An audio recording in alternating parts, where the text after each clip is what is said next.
Okay, good evening, everyone. We'll get started. My name is Deborah Diebel. I'm the past president or past president of COEO. And I initiated this evening based on a Twitter conversation that kind of blossomed into a Facebook conversation into the evening that we're having now. We thought maybe 12 people would attend, and we're up to about 300 that wanted to be here this evening. So knowing that there are so many people who want to do this kind of work has been so encouraging. So welcome to all of you. Thank you for coming, and thank you for your support of this idea. I just want to spend a moment introducing all of you to the Council of Outdoor Educators of Ontario, in case you are unaware of them. So the Council of Outdoor Educators of Ontario has been a real force in the lives of a lot of us who are outdoor educators. COEO, as we're known, is a nonprofit, volunteer-based organization that promotes safe and high-quality outdoor education experiences for people of all ages. So COEO acts as the professional body for outdoor educators in the province of Ontario. And we do a lot of things for members. We have roughly, depending on the year, 4 conferences a year. We publish Pathways, which is a quarterly journal. It's called Pathways, the Ontario Journal of Outdoor Education. And we also have an e-newsletter that goes out monthly. We're on all kinds of platforms for social media, Twitter, Facebook, Instagram. So you can find us in lots of places. And the Facebook page is a really great place for you to discuss ideas like this or ask questions that you might have to fellow outdoor educators.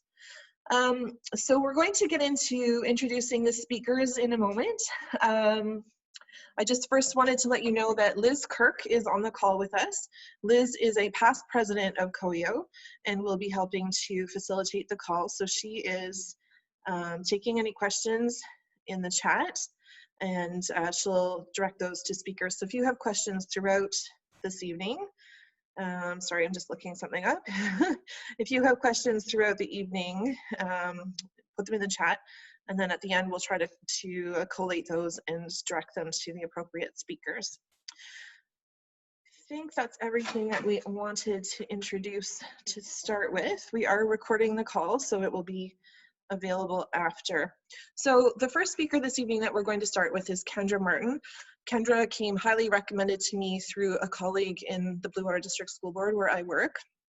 Kendra founded the Little Falls Forest School in 2013 in St. Mary's, Ontario, and there she is the lead teacher still. She also provides educational workshops on taking kids outside for fellow teachers. And in 2015, she was awarded the Outstanding K-12 Teacher Award by the Canadian Network for Environmental Education and Communication, and she also writes for Green Teacher. So we'll pass it over to Kendra. Thank you, Kendra, so much for being here, especially when you're on your vacation. I really appreciate you taking the time this evening to join us. Take it away. Great, thanks for inviting me. I think that what the pandemic has brought us is really challenging, but also we could turn it into an opportunity to expand our practice in teaching outdoors. So I'm a teacher and I look at the big picture and I'm thinking about how did I begin, take those first baby steps teaching outside? How did I begin getting my kids into being real nature-connected learners? And what I did, first of all, was I thought about my classroom and my practice in the big picture. So I thought about my year and what it is that was happening right outside my window, outside in nature, the natural cycles of life that could be lift-off points for me in terms of the curriculum that I needed to cover like every other teacher. So for example, when I enter school in the fall, I know that monarch butterflies are pretty big, and we can look at metamorphosis and change. We're going to be upcoming to a big time of a foliage change, textures, smells, soil. There's lots going on there. Migration, adaptation is going to follow. Insulation with animals, the freeze-thaw cycles, and then growth and renewal in the spring. So I just think about what are the things that I can utilize that I can really bring into my classroom. So I asked myself, how do I incorporate that in the programming that I do? So first of all, I want to establish a nature presence in my classroom. So I do that by setting up my classroom in a way that it almost looks like the outside has brushed inside. I have lots of living things in my classroom. I have a big Norfolk pine tree that's growing a lot and almost reaches the ceiling. I have other green plants. I have the cardinal directions up in the corners of my classroom so kids can see whether they're facing north or south. I set up my classroom in a theme of those directions. So for example, in the east, I have a discovery table. That's where the sun rises, and I have where kids will bring in things that they wonder about, or they found a bird's nest on the ground and they can place it on the table and have other kids comment or pick it up and do a piece of writing or artwork about that. So the cardinal directions are present. I also organize and make spaces for kids to share their wonderings. I have a big wonder wall in the west, a place of reflection. So you can see how you might set up your classroom to feel like it's a nature-based classroom. I also then I look at my outdoor learning spaces, and I know with some teachers the vague thought and question in their mind is, how do I take my children outside and have a meaningful experience outdoors with a very limited natural space? So even in a fairly mundane schoolyard space, you probably have asphalt play area, you might have some green grass area, you might have a few trees on the property or not. What I do is I give each little area a name. So the areas around my schoolyard have a name. So the kids, just like the indoor spaces have names, the office, the gym, the library, my outdoor spaces have names. So I might have a meeting place name, a daisy garden name, a windbreak alley name where we can hunker down when it's windy, and they know where we're going to meet. So those spaces are utilized by myself, but then also they can be utilized by other teachers on a rotational basis. So I actually made a little map of my schoolyard. Out the front area, we just happen to have some small trees. It's a nice little circle. So we call that the birch place that kids can meet. We have a little front window section, and it's like an alleyway, so we call it Bird Alley. And then you can really make use of even small little spaces where many people might need to utilize the outdoors. We also celebrate nature in terms of all the traditions that we celebrate in the classroom. So of course we celebrate things like Valentine's Day, maybe Christmas, Easter, but I also think about and look at the schedule in terms of things that are happening that celebrate nature. World Water Day, the bird count week, we might have bring those things into our classroom. So the kids know and understand that I'm excited about their learning about nature.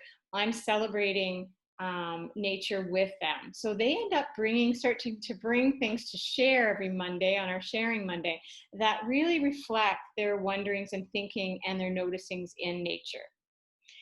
So how do you build a day outside with kids? Now, my children spend about 50% of every day of every school day around the year outside. Now, doesn't just happen. I find at the beginning of the year, you're dealing with a lot of different children with behaviors, with different kids that are walking their edge. So some kids are very confident outside. Some kids, the wind blows the wrong direction and they're nervous. They're nervous of wasps or bees, and that just sends them.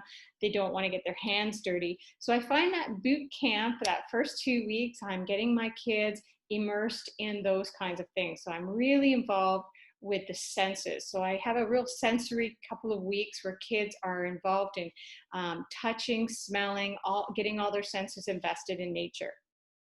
Also, I get kids acclimatized. So we walk a little further together.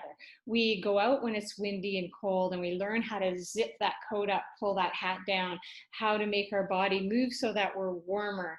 And the kids begin to trust that they can keep themselves comfortable even when the weather to them is inclement. Of course, in really inclement weather, we would not be learning outside, but really most of the year offers almost everyday opportunities to get out for some period of time. Also, my structure of learning outside it changes from inside. So the expectations of behavior are the same. The expectations of respect are the same. But the way that I group and call children is using animal sounds. For example, I use a coyote howl to bring the children to me, and I say, it's run for the kill. So they come running to me as soon as they hear the coyote howl.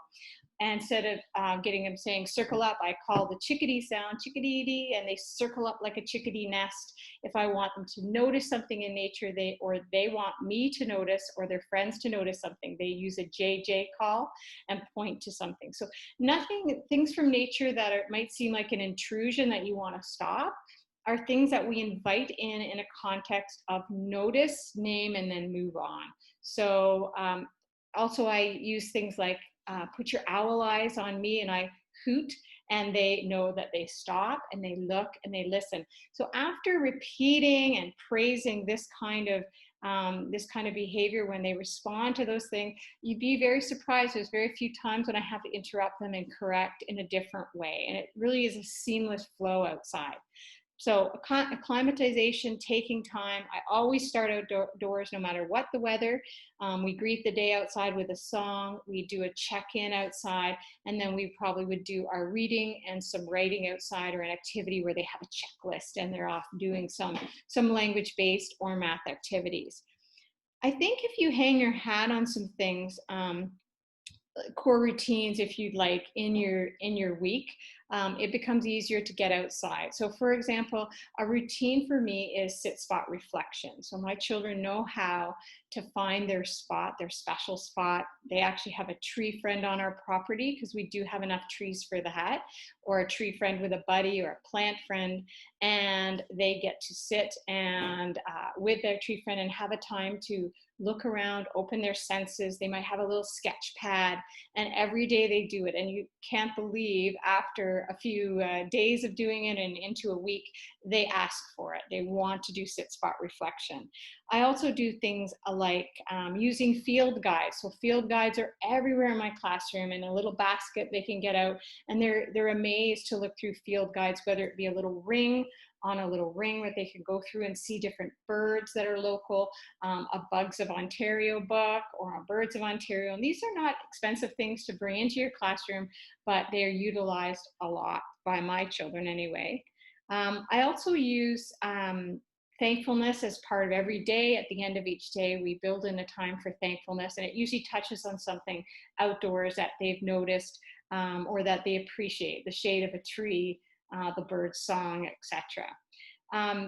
Also, I use nature names. So each child at the end of the first month of school has enough knowledge about local Ontario animals, wild animals, that they can give themselves a nature name. And it has become a real core part of the way that my kids learn at school. They use their nature names, for example, red fox or blue jay. They might have a name, and they utilize them with each other. By the end of about a week of having their nature names, we've changed over all their name tags. I know with kids, they have to learn how to spell their given name, but we use both. So for writing purposes, of course, they would practice their given name. But using their nature name to talk to one another is really neat, because it brings the language of local animals into your classroom. So if we have a painted turtle and a blue heron, we can talk about the characteristics of those animals. We can look at them and research them. And then we use them for talking about our own behaviors. So if a child is struggling with something and frustrated, and their name is Great Blue Heron, we might talk about, wow, you know that the heron is great at waiting for that meal and standing patiently, and I know you can do it. So nature names has been a really neat thing for me in my classroom, and the kids that are graduating from our school in grade 6 still know their nature names and use them with each other sometimes. Outside, when I'm doing lessons outdoors, it can be tricky. I understand.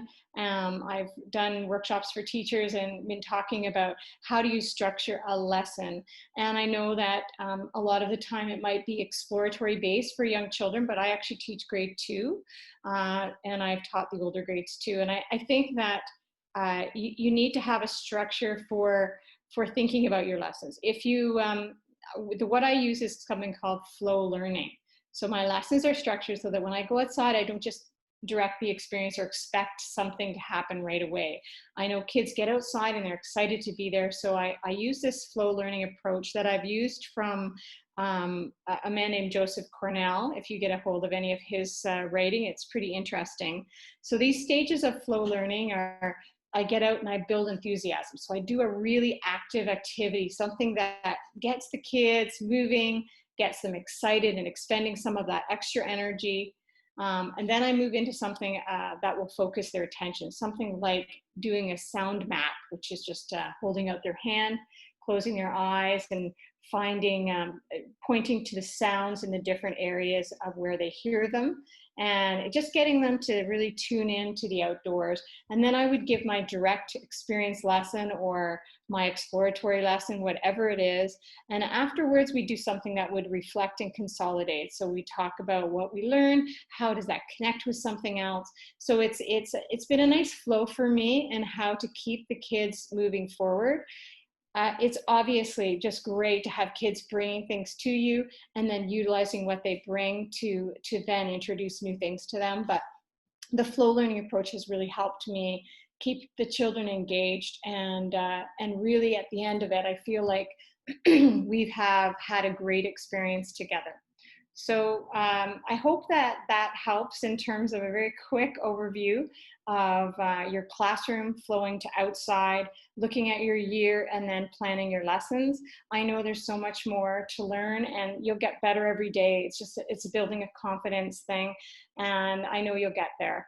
It's so gratifying. I think about when I bring children outdoors in September and take them just for a walkabout, and they're just sort of shuffling their feet and talking about when do we go inside. And I have that same group in March or June, and they are just so tuned in to everything that's going on. And it's a pretty neat experience. It adds so much value to every lesson. And I know that across curriculum, I certainly get a lot of extra and rich learning from doing it this way. So good luck, everyone, and thanks for inviting me to talk. Thank you so much, Kendra. That was wonderful. I think all of your concrete ideas will be so helpful for educators looking to get into this, and even for people who are already doing it and just expanding their ideas. And you came highly recommended to us, so I really appreciate you being here today. Thanks for organizing, Deb. That's great. Yeah, no, it's been really fun. I'm just going to introduce the next speakers. So coming up next, we have Chantal Lariviere and Julie McLean. And I'm going to just read their bios so that I don't mess this up. So Chantal has taught since 1997 in the French-speaking public school board in Ottawa. Convinced that every child is competent and most of all curious, she uses inquiry-based learning to enhance her students' learning in and outside of the classroom. In 2015, Chantal was recognized by her peers, receiving the Capital Educators Awards and the Bernard Brun-Maitre Award. She's passionate, curious, always loving being outside, and we welcome her. She's also part of Forest School Canada as well. And speaking with her this evening, we have Julie McLean. Julie found her love for the natural world when, as a child, she was moved from the country into the city of Ottawa and joined the scouting movement as part of a way to fill that void. And after finishing her Bachelor of Education, she went on to study the development of children's environmental sensitivity influenced by their time spent in nature. She has worked up north and throughout Ontario and incorporates gardening and a sense of wonder and working with students outside. She's now coordinating another program in the Rideau and mentoring other teachers in the schools to integrate Forest School principles in all of their teaching practice. They're both French speaking, so it's wonderful to have the French language incorporated, and we welcome both of them this evening. So take it away, Julie and Chantal. Hi, Julie and I will be presenting for Managing Risk and Curriculum Links. You want to go ahead, Julie? Yeah, sure. So my name is Julie McLean, and I work for le Conseil des Écoles Publiques de l'Est de l'Ontario, which is a French school board, and I'm also a facilitator with the Child and Nature Alliance of Canada. And at the school where I work at Rivière-Rideau School in Kempville, I run a forest school program with the kids in that school. So I'm Chantal Larivière, and I work at the same board, and I also work at Child and Nature Alliance of Canada. And in my school, I also offer a forest school session with all the students and teachers of my school.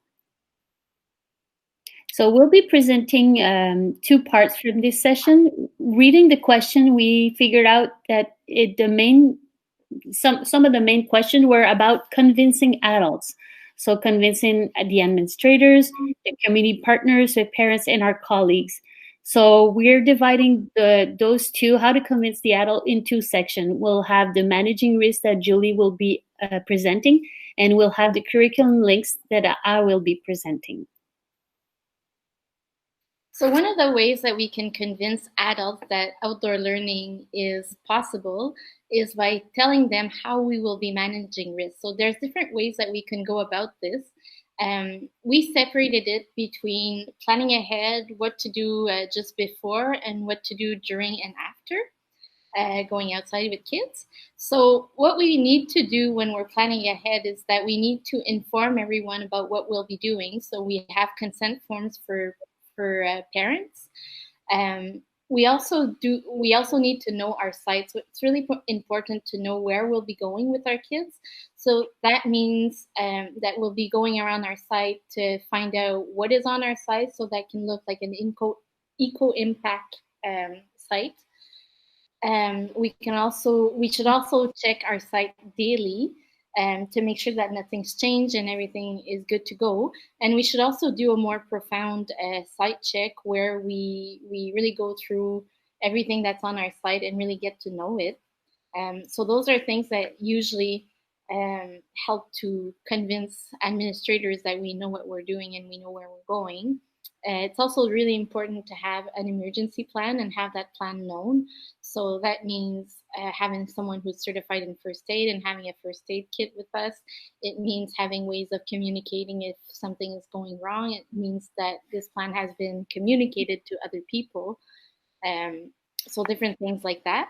It also means that we'll be thinking ahead. So thinking ahead about the activities that we will be doing. So doing risk-benefit assessments. So figuring out if the activities we are doing are okay for the kids and that the risks aren't too heavy.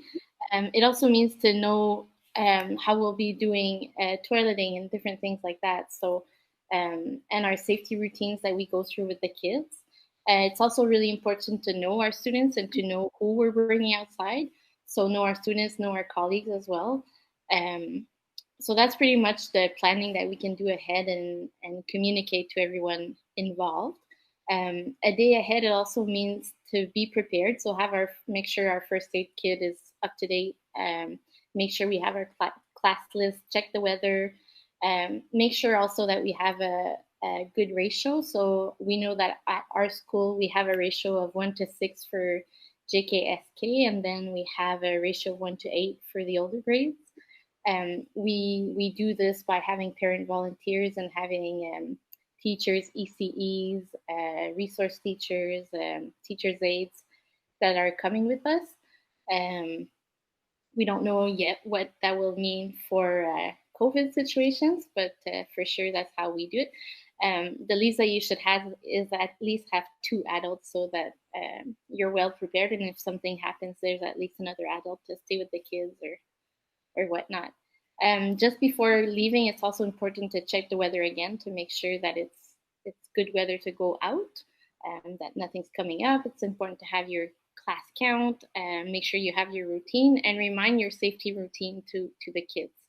So make sure that they know what to do if something comes up. When you're outside with the kids, it's also good to co-manage the risk with the children. So that means that it doesn't happen very often that we'll tell them no, that they can't do something. We'll rather go through it with them.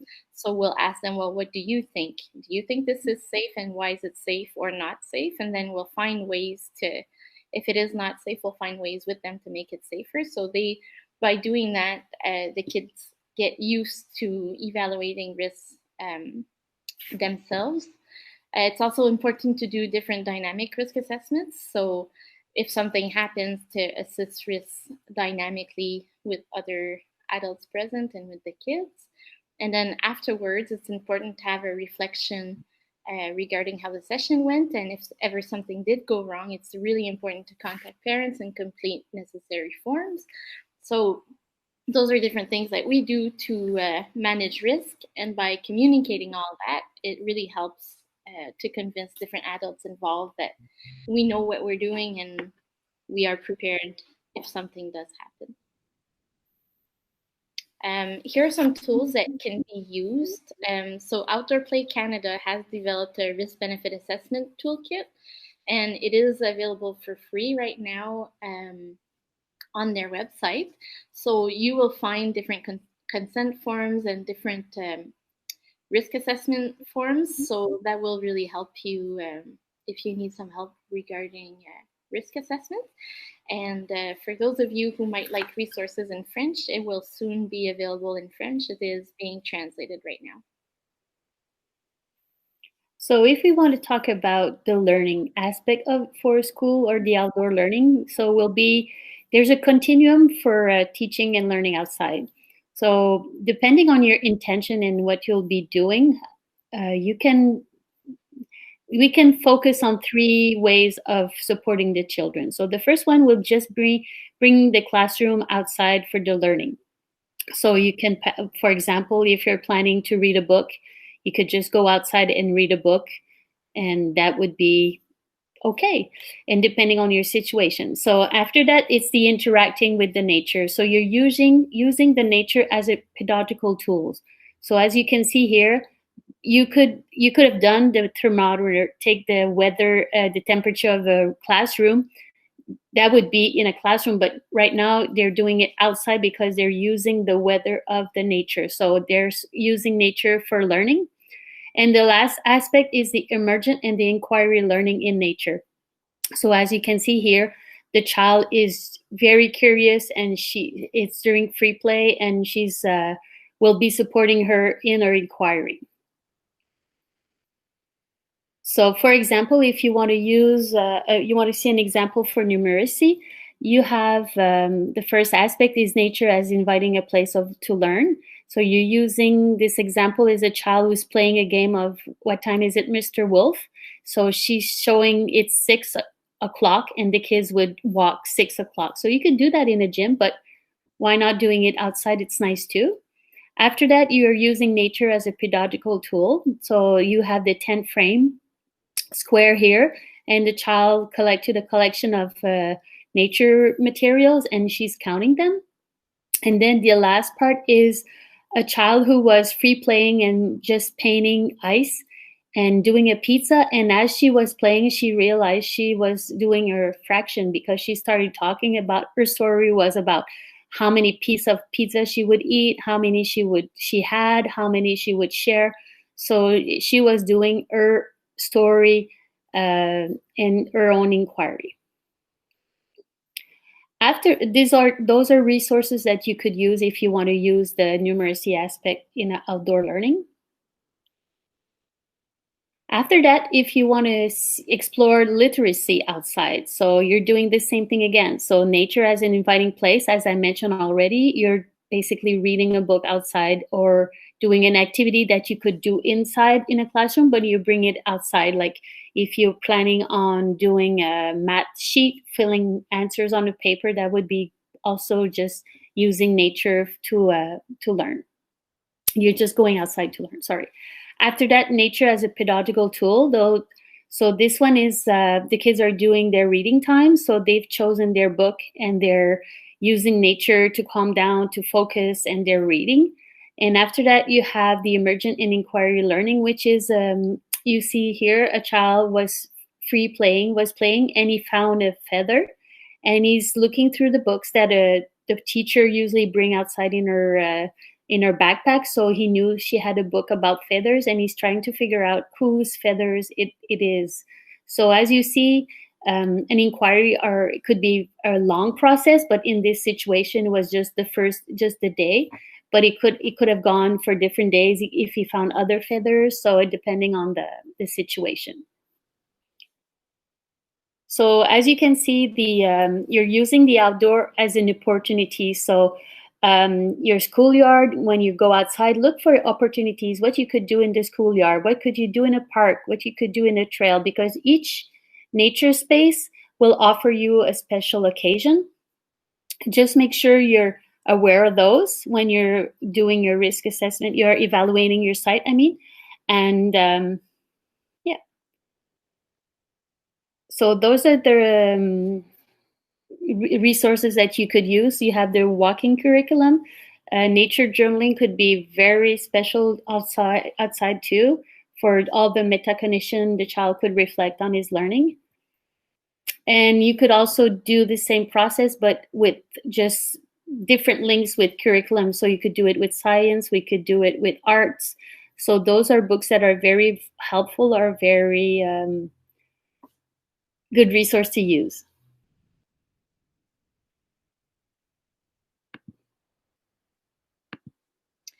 Since some people have been asking for other resources, so since we both work for the Child and Nature Alliance of Canada, we have the pleasure to be practitioners offering courses for the Child and Nature Alliance of Canada. So if you're interested in forest school training, there will be training in the following year.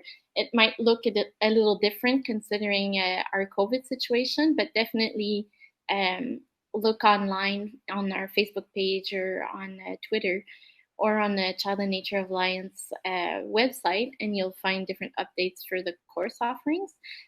There's also a very exciting project coming up called Thrive Outside, and these will be free resources to go outside that we're developing right now with the Child and Nature Alliance, and they'll be available in French and English. So we're very excited for those to come out. So there were also a few questions around how to support learning outside in a new language or in a FSL context. So since we both teach in French schools, we thought that we could share a few ideas. So although we do teach in a French school, many of our students are not first language French speakers. So here are different tips that we use. So things like when we do storytelling, we always make sure that we have visual supports. Often the kids will tell us, well, oh, I know this book. So it's nice sometimes to take the time to read a favorite book in English and to read it in French. And it's surprising to see how many times those books have been translated. So it's worth to look. What's also interesting that we found out is that because going outside offers the kids to take a bit more risk, we're realizing that they take more risks in their language as well. So when they find something and they have a treasure to share or an inquiry or something that's going on, they're really excited to share with us.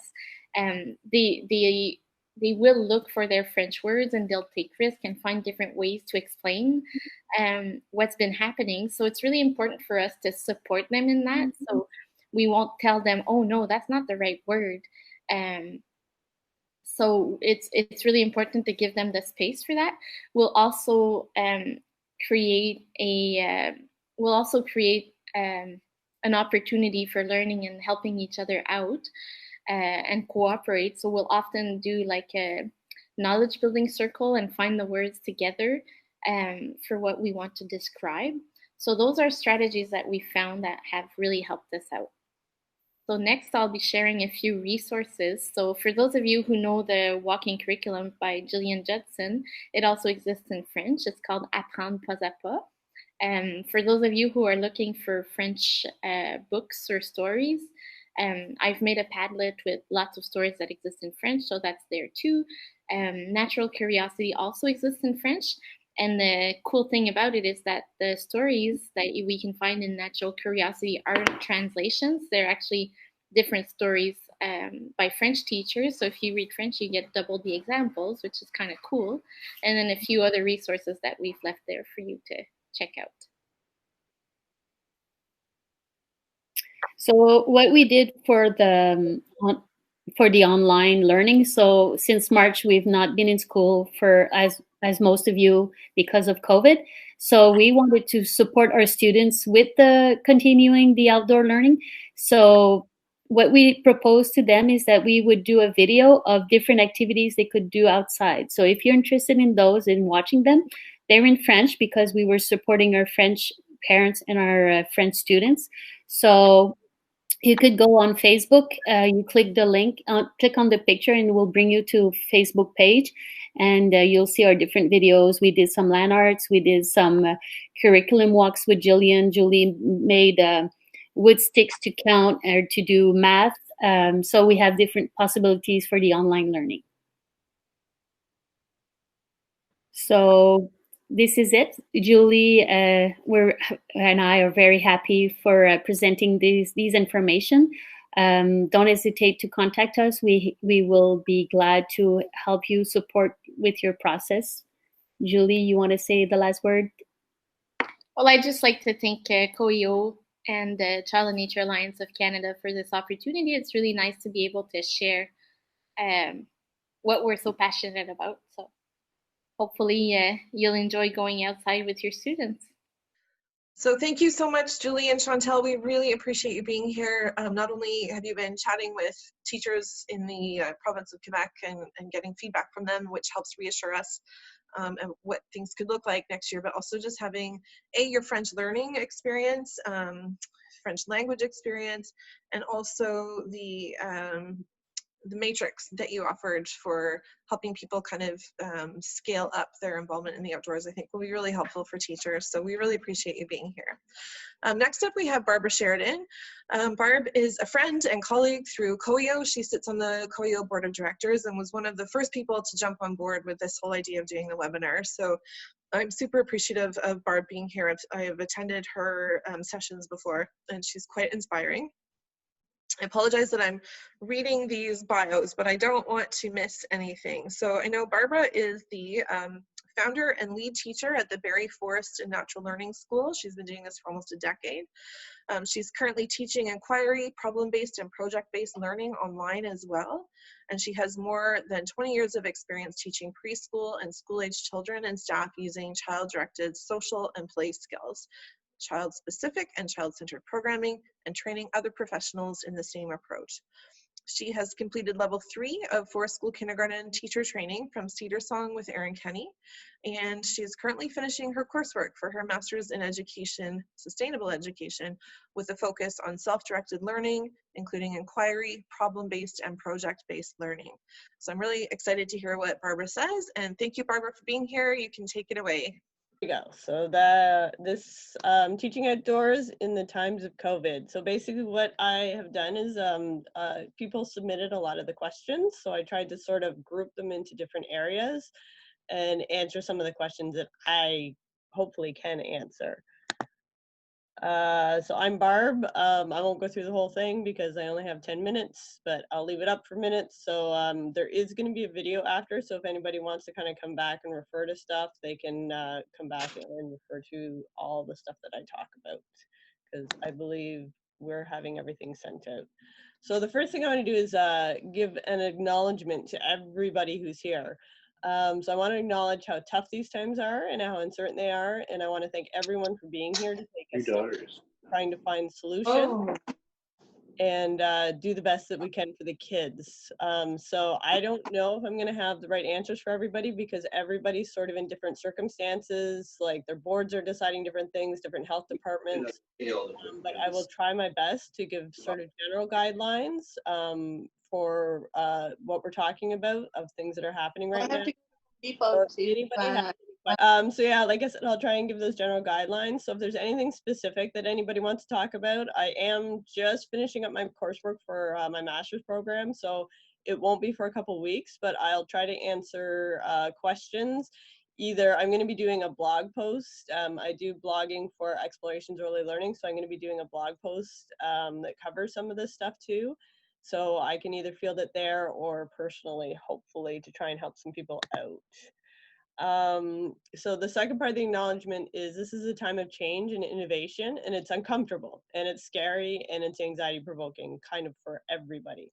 So I just want to try and sort of leave that on the other side of the screen. And at least for our time here, let's try to think of this a little bit differently. So just try to be a little different and try, thinking about things differently, doing things a little differently, trying things different, and seeing kind of what works and what doesn't, and then be willing to experiment with sort of an openness And then in the end, we might end up becoming better teachers, because there's some things we might try during this time that we try because we have to try, and we realize it works really well, and then we can kind of keep that going even post-COVID.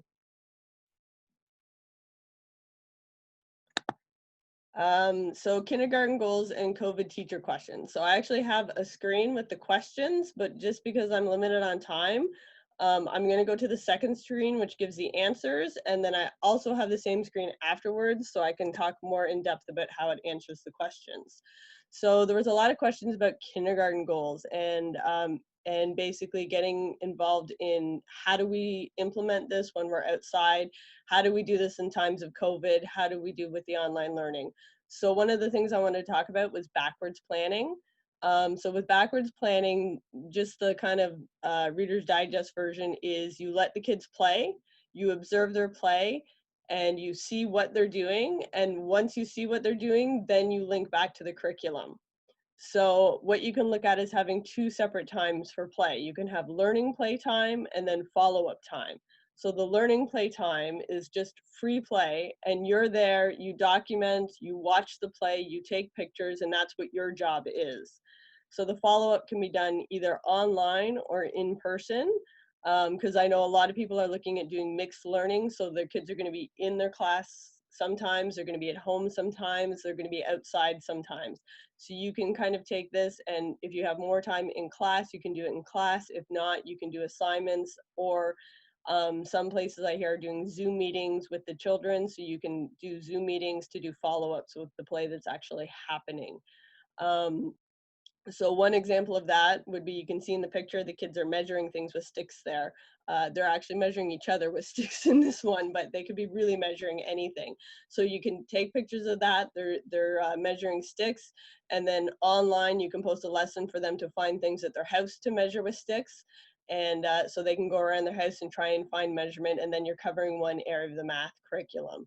And so, you know, basically what that does is you're able to do a whole bunch of things. You're able to get them bought into it because it's something that they started. So they'll be excited to go home and show their parents, look, this is what I did, and then continue that learning at home. So you can get a little bit more buy-in from the kids, because I know a lot of teachers are saying that kids aren't that motivated to do the learning at home.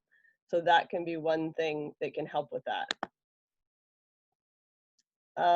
Okay, so, whoops, that went the wrong way.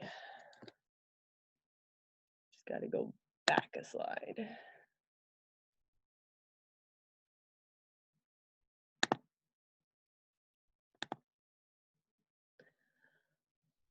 All right, so what we're going to do now is we're going to look at the questions, some of the questions that were asked, so I can just point out some of the specific things that I talked about as soon as it starts.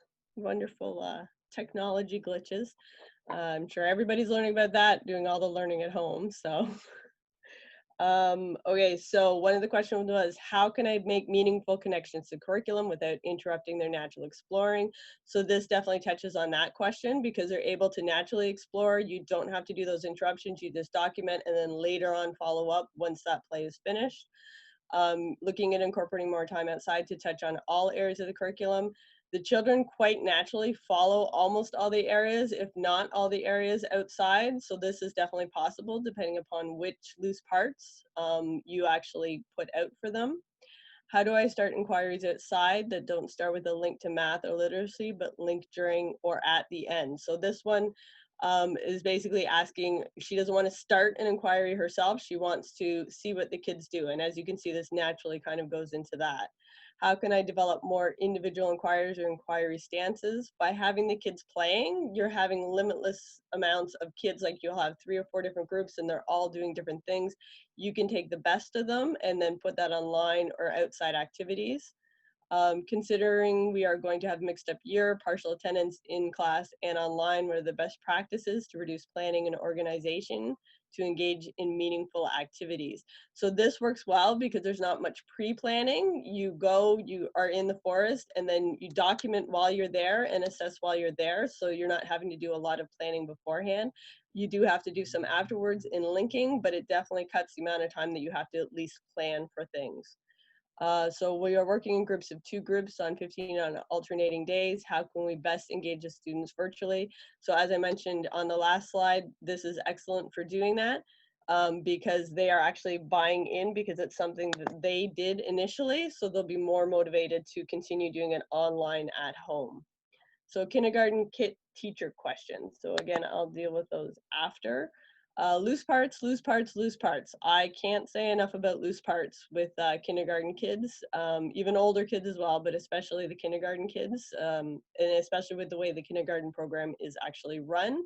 With the inquiry base, you can do a lot of stuff with just loose parts. So my go-to is ropes, buckets, shovels, and if no access to nature, so if you're in something that's pretty barren, you can bring nature with you. So bring sticks, bring rocks, bring different water elements. You can bring out different, like maybe pool, like little kiddie pools for water, things like that.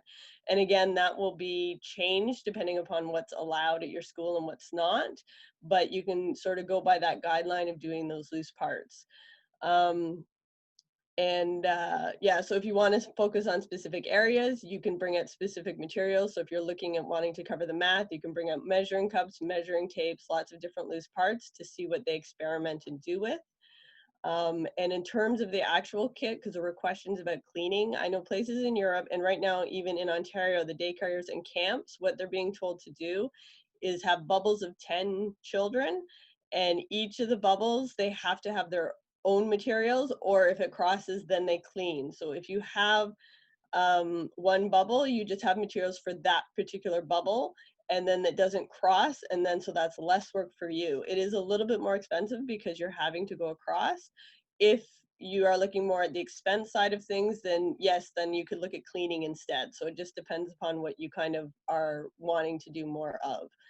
And you can have different materials with each bubble and then switch once a month. So then that way you increase the variety, but you decrease the amount of cleaning. So you can still have the kids working with different materials, but you don't have to worry about cleaning everything as much between children.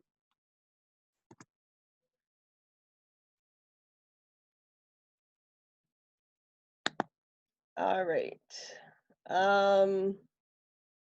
Okay, outdoor learning with older grades. So teacher questions. So these ones are the teacher questions.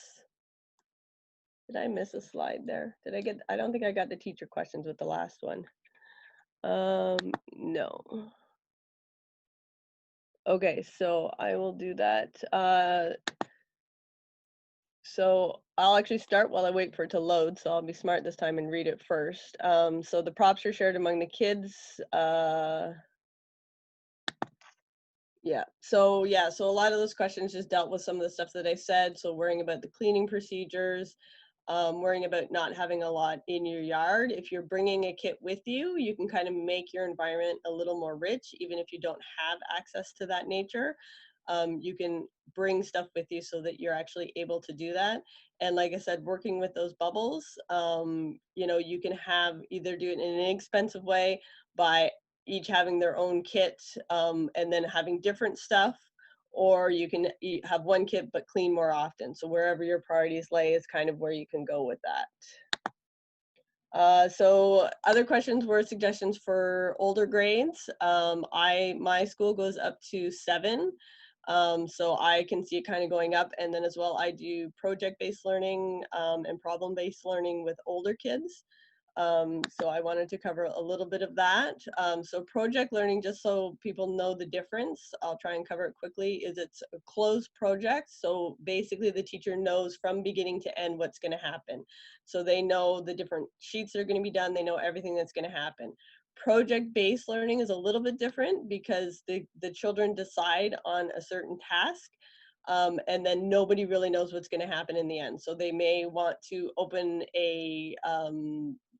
open a business for honey. So they know that, okay, so in the end, we're going to get to honey, but they don't know how they're going to get there. And it's sort of an exploration. Problem-based learning is a real world problem that students are trying to solve. And right now the world is full of them. So this would be a very rich experience. Speaking of those schools that have very little nature, you could say to the grade 5 students, okay, we have a kindergarten class. They want to go outside, but there's nothing to play with. How do we work this so that they can do something? And then they're solving a real world problem. So this can be done with a mix of outdoor learning and incorporate all areas of the curriculum. And essentially you can go across curriculum, so you're covering all areas. And when you're doing it, it's it's an immediate buy-in essentially, because it's real world and they're curious and they want to know where it goes. So it's sort of that next step past inquiry learning. Sorry. So people wanted suggestions for older kids, very interested in gaining some insight about the progress from kindergarten upwards. So again, like I mentioned, the board is very good about teaching inquiry learning, but not necessarily after that. So the next natural step is project and problem-based learning. So you, again, you can field me questions come August, or there's a lot of information about project-based learning and problem-based learning. And then yes, again, following question is the same thing. So I think I only have one more area, which is neurodiversity and other special cases, because sometimes these guys are a little resistant to getting outside. So especially the kids who are very sensory, you can work with their sensory stuff. So you can create little hideouts outside for them, or little places for them. A lot of the time outside, I get a lot of kids who are diagnosed with different things, and when they come outside, sometimes you don't even see the difference at all, and just being outside. But the ones that do have little intricacies, it's very easy outside to sort of build stuff around it, because you have that space. And especially with social distancing, having a little hideout away from everybody will definitely be board approved for that. If they're into sensory seeking, you can build your outdoor play around that, because outside is very good for doing sensory things like throwing or carrying very heavy logs, rolling in the grass, any kind of sensory stuff. I would Google play schemas. Play schemas are really good. What they do is they look at the sensory aspect of things and the different ways to do that. So both for neurodiverse learners and learners who are not adjusting well, consider other areas of what's going on, because a lot of these kids, what's happening is they're just anxious in general, so they need extra reinsurance. Or maybe they're more comfortable being inside with worksheets, so you can bring just worksheets out for them to do. So try and get something within their actual comfort zone. And in terms of looking at the pedagogy of working with these guys, I know it's not always possible with administration, but you definitely have a case with COVID because of all the anxiety that's floating around.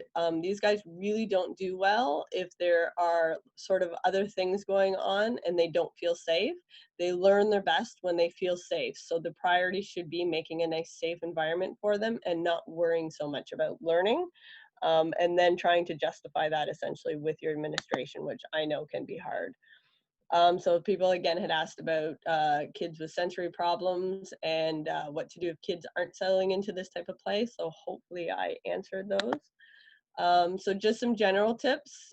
Somebody asked about the differentiation between recess and outdoor learning. How do you differentiate? For the kids, don't. I mean, it should all be play for them. They should all be having fun. There should be like no real big difference. The adults can just say, okay, now we're documenting, now we're not documenting. So that can be just looked at in terms of who understands the difference. And as long as the adults do, that's fine. Remember, for every child that doesn't do well outside, you'll have probably 2 to 5 who thrive outside, and at least one who is, that's where they're ace to go. So don't necessarily be thinking about the kids who are losing out by having to go outside. Think about those kids who are gaining an experience that they would never have gotten if they were always inside the classroom. So it's sort of a balance you have to work with both inside the classroom, and it's the same balance outside. It'll just be a different mix of kids. And again, this is a stressful time for us, and it's a stressful time for the kids. So just make sure that everybody is sort of in that comfortable place. And if it isn't working, reach out, get help, try and figure out a different solution. Because like change is the theme of the year this year. Like everything is changing, everything is different. So we got to learn to roll with it. And a great way to show the kids how to roll with it is to provide that example of that, okay, it's not working, let's figure out something different and move on. And the last, change is mandatory, but growth is optional. So hopefully what everybody can do is just try and take a deep breath and realize that this is all new. This is a journey for everyone, and we are going to come out the other side, but it's up to everybody here to decide if they just want to hold on and survive it, or if you want to try and use this experience to be able to try new things that you may never have tried before and come out a better educator.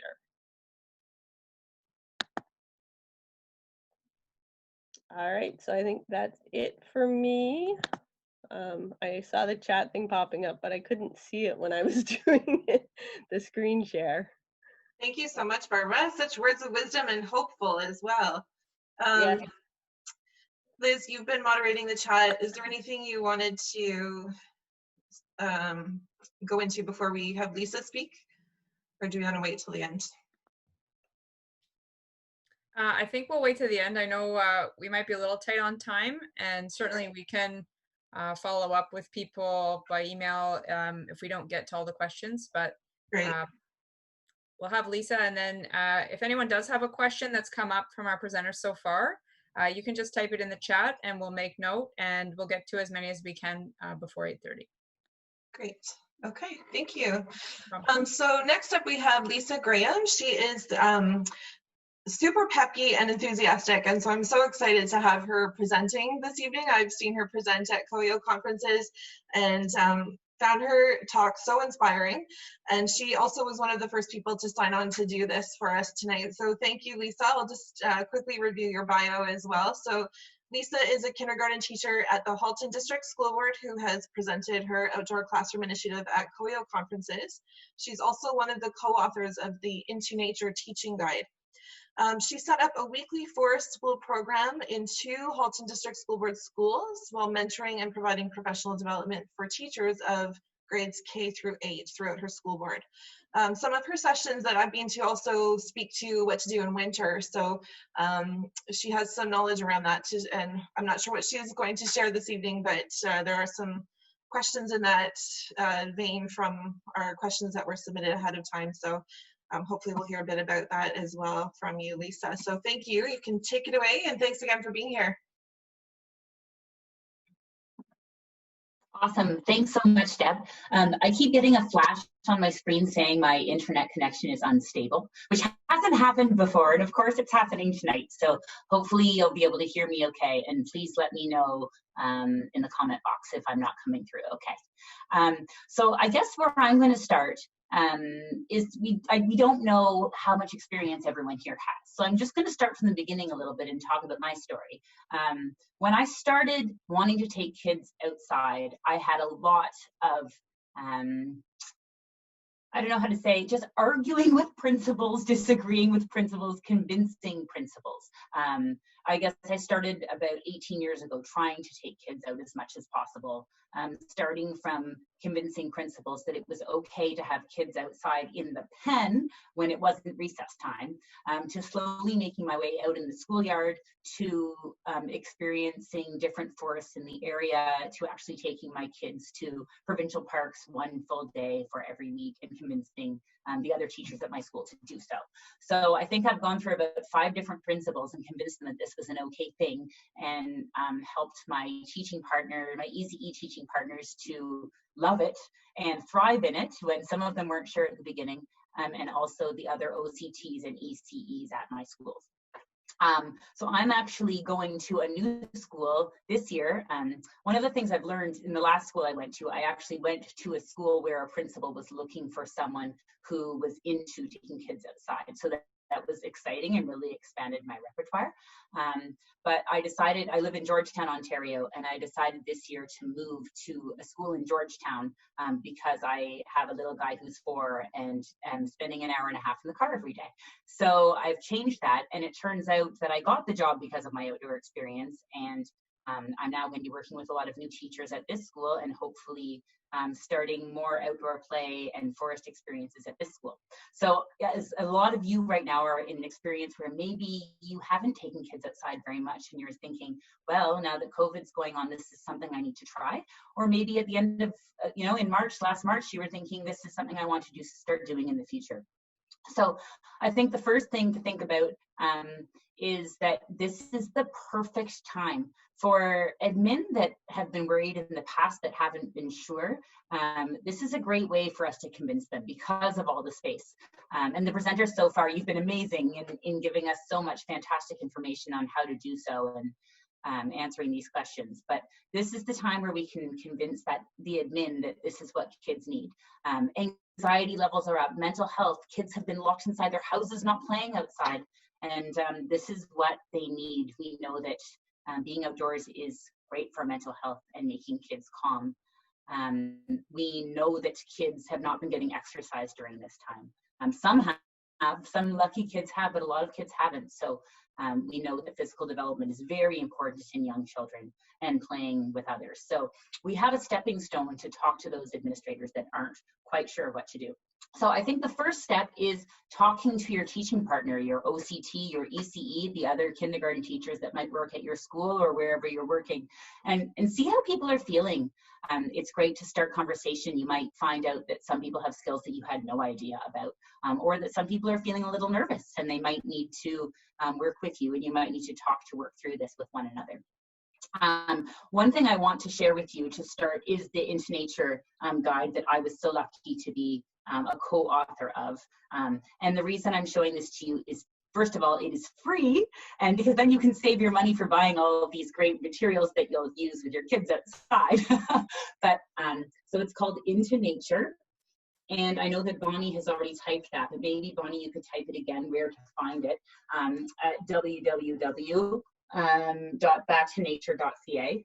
So this is a fancy printed copy, but this is a free resource.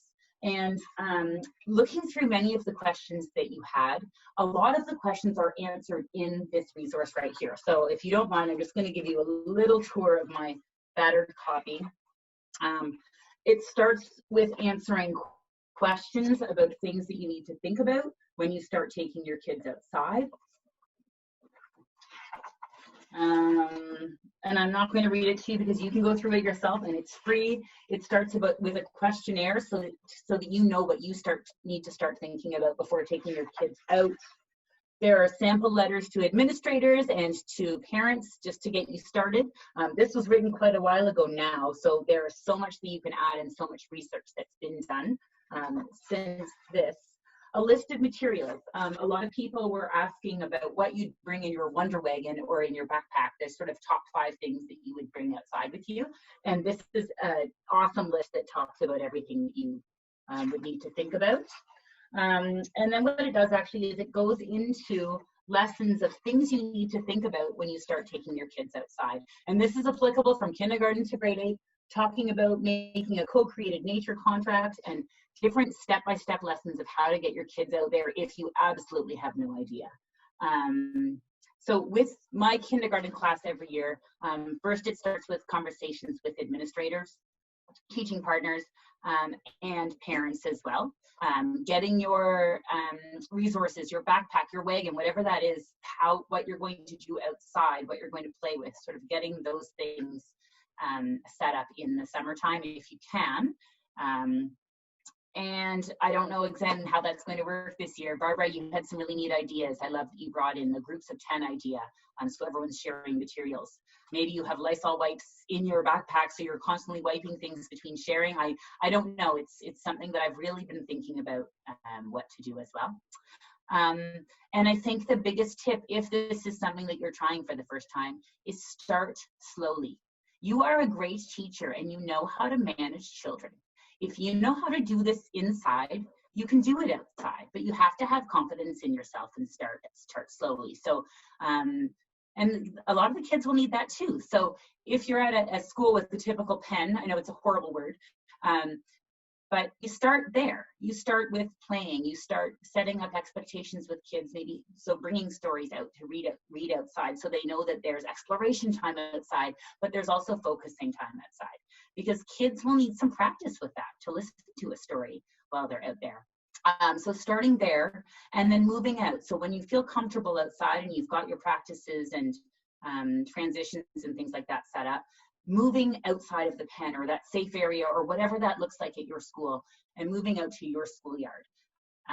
It might be creating boundaries to make sure that you feel safe. which you can do with ropes or pylons, or if you're in a treed area, tying bandanas to different trees to show kids the visual boundaries, walking them around in a line with a tour so they know what those boundaries are. Because it's important that you feel safe as an educator. And if you don't feel safe, then you can't explain to the parents and your admin why it's safe. So really, I like how Chantal, you were talking about, and Julie, how you were talking in your presentation about thinking things through before you go, so that when those parents ask you the questions, you've got the answers. And then I think preparing the parents, talking to parents, sending them articles about why outdoor education is great for kids and what it is, making sure that they're prepared so that they have clothing for the kids to be wearing outside. And I noticed with some of the questions, people said, what about disadvantaged kids? What about kids that their parents don't have enough money to buy them a pair of rain boots? One thing that I do, and actually this is an excellent time to be doing it, is I'm not sure how many of you are part of sort of mommy groups or neighborhood buy and sell groups on Facebook. Right now, as you know, places like Goodwill, Valley Village, things like that, they're closed or have been closed. So people have had this time, a lot of people to be cleaning out their houses and they're dying to get rid of stuff.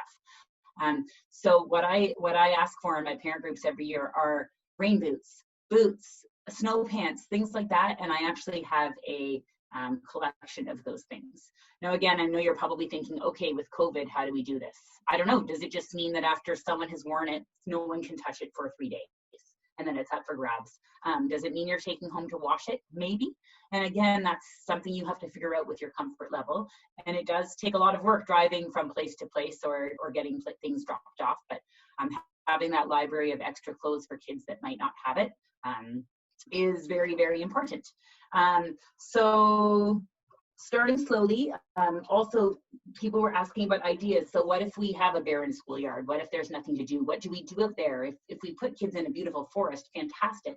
If you have a forest in your schoolyard, like some of you were saying, or around the corner or a 10-minute walk away and you can eventually get there, that's phenomenal. But we also recognize that some people don't have that and it's a bus ride away, and we also don't know what that's looking like right now. So this is where I'm going to introduce a few other things. So in the Inter-Nature Guide as well, there's a section called Nature to Go. And there's actually an index that tells you what seasons you can use the activities in, who it's appropriate for, what area of the curriculum. It's more the grade 1 to 8 curriculum, but as kindergarten teachers, I know we're pretty expert at bringing most things right back into that kindy curriculum. And they're just cards that you can print out and bring with you. And they're super easy 5-minute activities that you can do quickly or draw out for the afternoon, depending on how that's going, if you want something that you're going to lead to get kids working. And at the end, again, there are lots of lessons, if you're not sure where to start, of things that you can plan to take those kids outside. So as some educators, we're more comfortable having a plan before we go.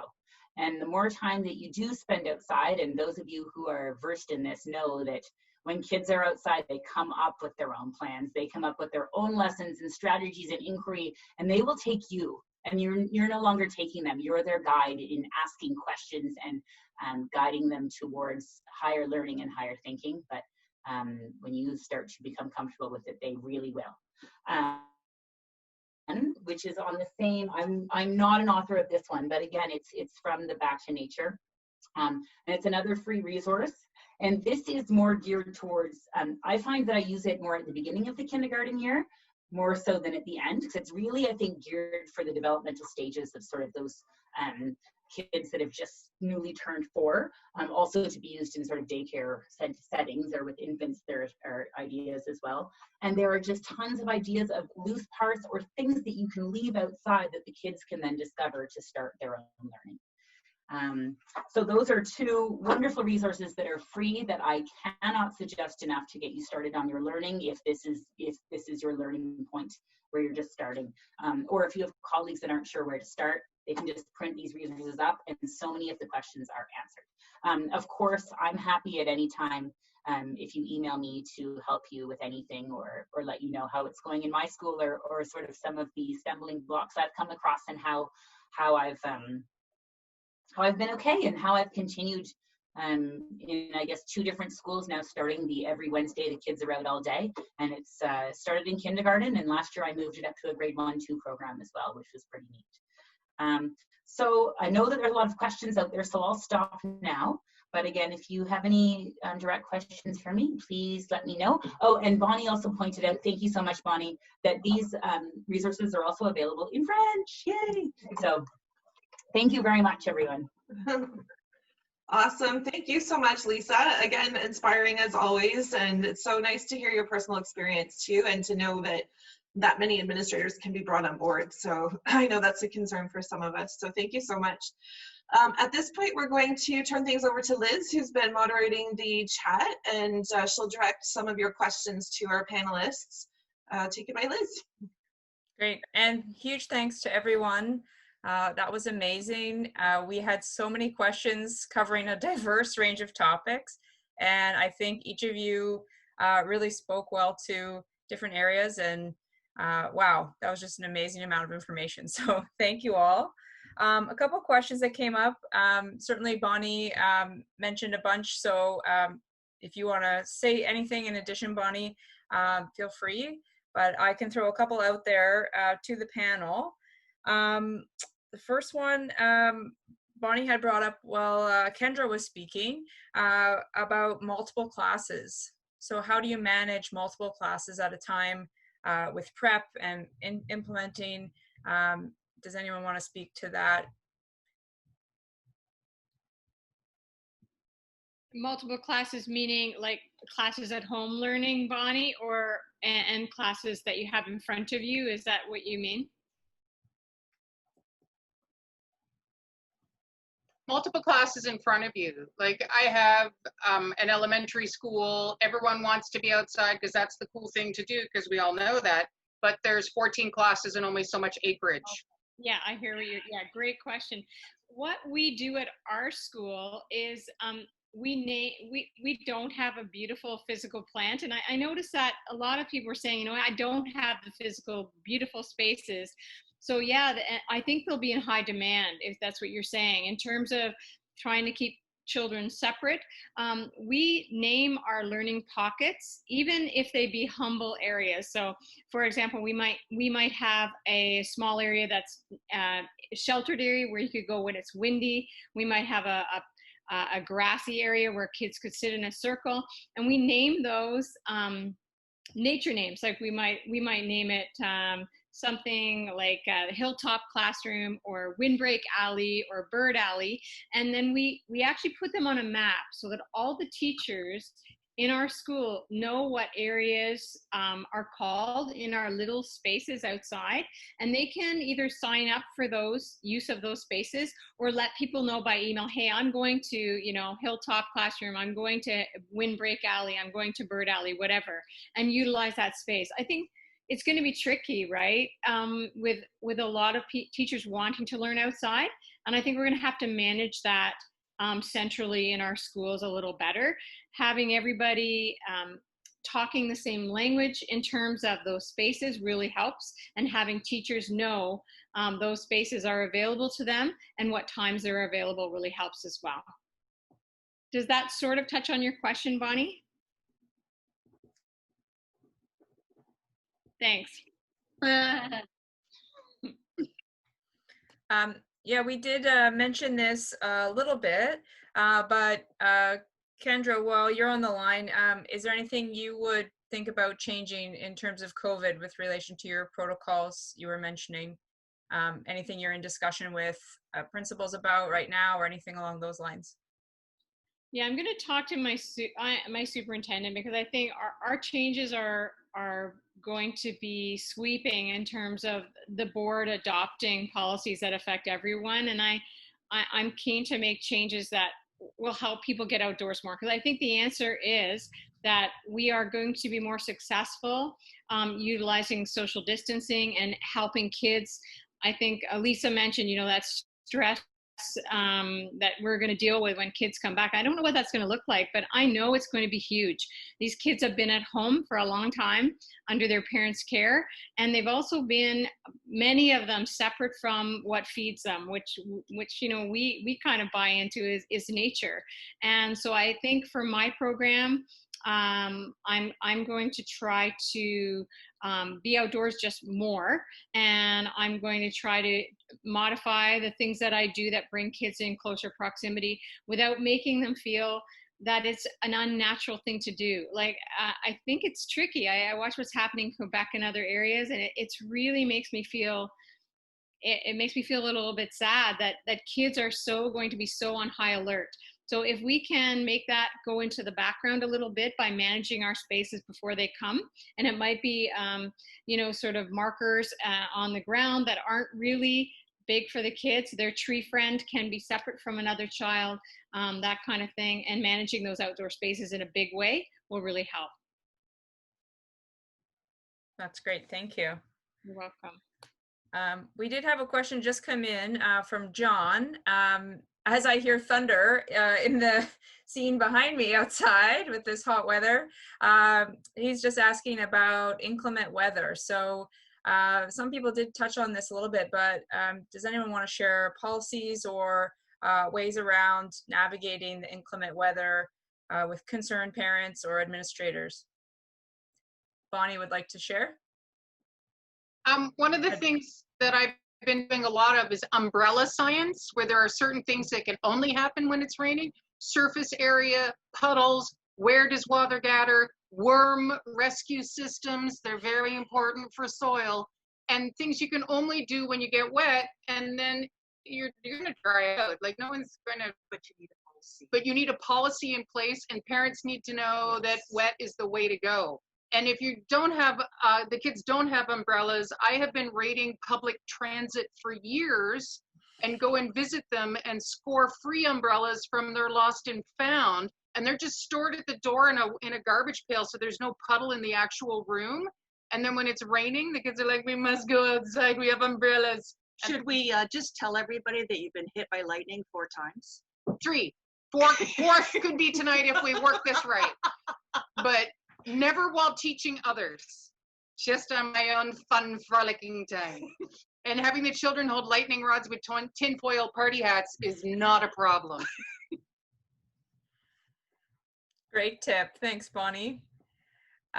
Is there anyone else that wants to add on to that?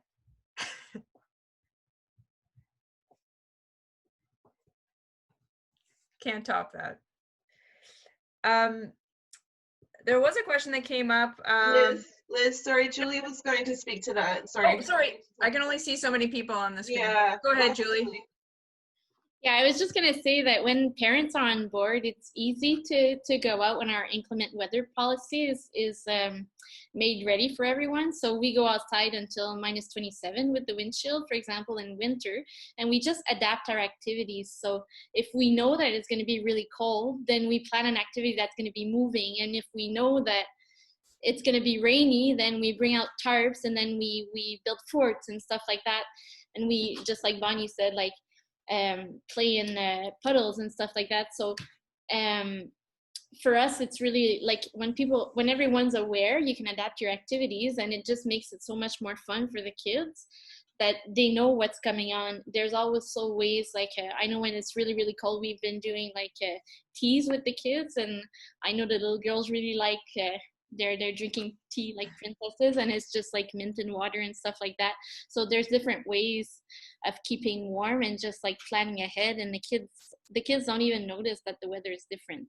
It's just into planning and letting everyone know how things are going to go. Great. And Pam wants to add. Go ahead, Pam. So we had a wonderful webinar from Linda Nacarado of Earth Day Canada, and she worked with OPAL, which is Outdoor Play and Learning. And that webinar is available, but she did have some principals speak to being outside. And one of the principals talked about, again, that policy and connecting with the parents. And there were about 6 families that were quite concerned. And when working with those parents, we put it in the chat that she found out that the parents were quite concerned about the clothing issue, and they even put in a clothing bank and made it a really great spot and made it smell nice and made it sort of like a boutique. But that wasn't enough until she drilled down, this being the principal, drilled down a little bit farther and found out the parents couldn't afford the extra clothes required to send to school, nor could they afford the laundry bill because they were in an apartment and the laundry was a coin laundry. And so it's important to check our mental models and our white privilege, assuming that people can do this, because they may not. And so the staff, thank goodness, was willing to wash the kids' clothes before they went home and have an extra set, and to make sure that the donations were of high quality so that the kids wouldn't feel or stand out in someone else's clothes. So if you want to watch that webinar, again, it's on TDSB Eco Schools, and it's the Outdoor Play and Learning series. And that's in the notes that we will copy and send to Deb so she can send to all the humans. That's great. Thanks for that addition. I know we're coming a little tight on time. Deb, do you want to have a couple more questions? Sure. Okay. I know some people may have to head out, but I did want to mention there was some discussion in the chat, and this is while Barb, you were talking about Coyote Guide. Just if you wanted to say anything about that resource, you can have a chance now. Yeah, so some people on this call may or may not be aware that COEO is on like a decolonizing process of trying to be more sensitive to Indigenous nations and not without us, about us type learning. It's a very complicated sort of thing, so I don't want to do it injustice, but what I will say is a lot of the elders and community members that we have dealt with that have knowledge of the Coyotes Guide have some different issues with it. So if you are going to use it, please keep that in mind for the different parts that are being used. And if anybody has any questions about that, they can feel free to email me. I've had quite in-depth discussions with community members and the elders that we work with, so I can relay what they have told me is fine to tell other people about that guide and sort of how to navigate it, or if you can't, then to choose something different. So feel free to email me. Again, as I mentioned before, I'm really busy right now with coursework, likely till about mid-August, so I can't guarantee replies till then, but as soon as my time frees up 100%, I'm on board. And especially because usually with COEO, my role is to sort of take some of the Indigenous things that are happening within COEO at the conference and sort of talk to the presenters about the different things. And because our conference is looking very different, my load is a lot lighter, so I'll definitely have some extra time to be able to do that in August. That's great. Thanks, Barb. And thanks for the offer to share your thoughts with others. And yeah, we hope that you can also share your slides as well. We'll get that out to people. Yeah, I think the last couple questions, just there was one about parent volunteers. If people think there will be parent volunteers still allowed coming in September, or if anyone's thinking about that, what, Lisa, I see your hand up. What's the word on parents at this point? I don't think that we've been given any guidance as far as parents go at this time. But what I can say is having parents in is amazing. It's not always perfect, and it's a little more stressful some days than others, and some are a little harder to turn than others. But I can say that every single parent that has volunteered ever in my classroom taking kids outdoors is sold by the end of the day. And so sometimes that's actually the way to go for those parents that aren't quite sure about the program or what you're doing with kids. Invite them. I know that sounds like the scariest thing ever, but when you do and they see how happy those kids are and engaged and involved, you win them over right that day. And also just for supervision, so this year I was taking my grade 1-2 class out, so I didn't have a teaching partner, it was just me. So I relied on parents to come with me to make it a safe experience to be heading out to the forest. So in my experience, having any more than 2 or 3 parents joining you becomes a social circle instead of a helping circle.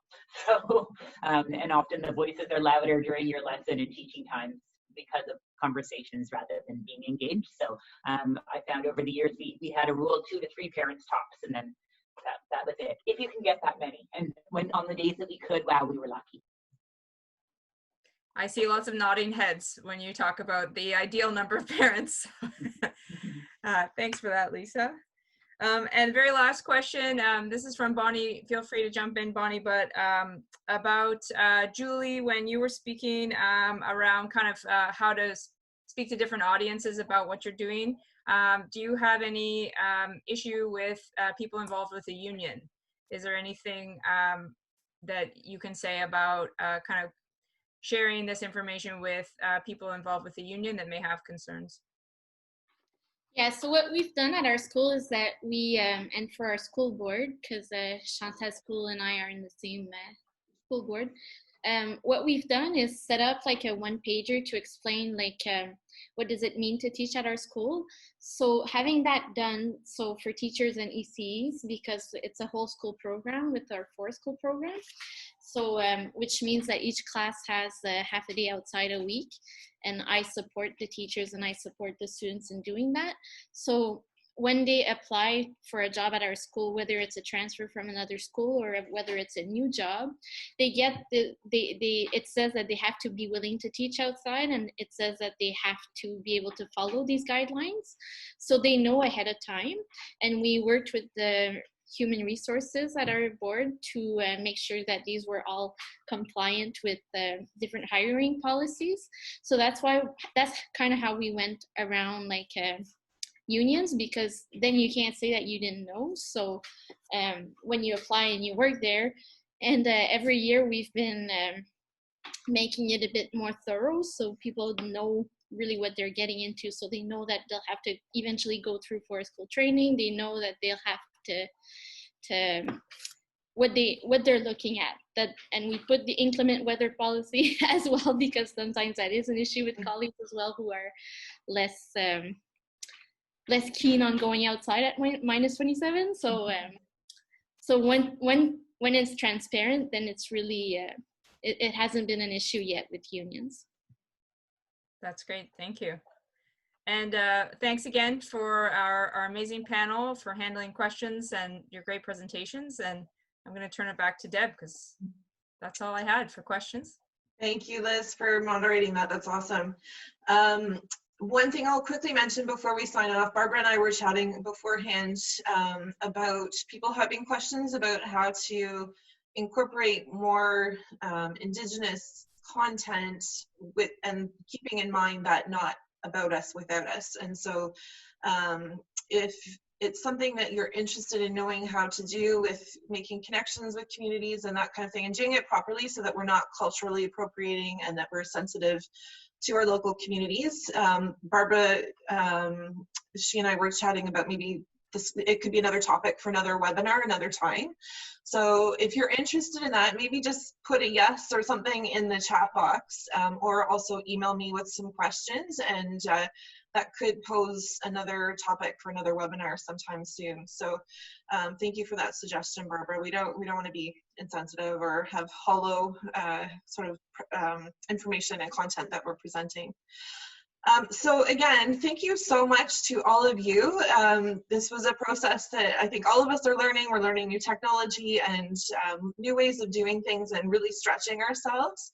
And I see, Chantal, you have your hand up before you go. Before we go, do you want to comment now? Go ahead. Yeah, just a question about that we've mentioned there's forest school training coming up. So it says, yes, please. So we could share the information. So when you're sending out emails, we'll share the information so people can, we're figuring out how to do it with COVID. So there'll be online learning, but also on-site learning. So we Excellent. could share, we'll ask Petra to share you some information. Perfect, thank you so much for that. Yes, so please, all of you, it's so great that we had so many keen people for this evening, and it's hopefully provided you with a lot of really helpful information to think about. But please take breaks over the summer and get rested. Our best teachers are those who come back keen and excited about the fall and not stressed out, and know that there is this community there. So again, if you join the COEO Facebook page and group, there's lots of opportunity there to post questions to people and learn from others on that site how they're approaching different things, because we'll certainly all have questions. And of course, our panelists, I don't want to put too much on them, but they're wonderful resources. Thank you to Bonnie and Pam for jumping in at the end too to help with questions. And yeah, just have a great summer. We can do this. And I found this evening really inspiring. So I so appreciate all of you coming and making this possible, and all of our speakers. So thank you very much. Go in and enjoy your summers, and we'll keep you informed of any more developments on any other webinars coming up as well.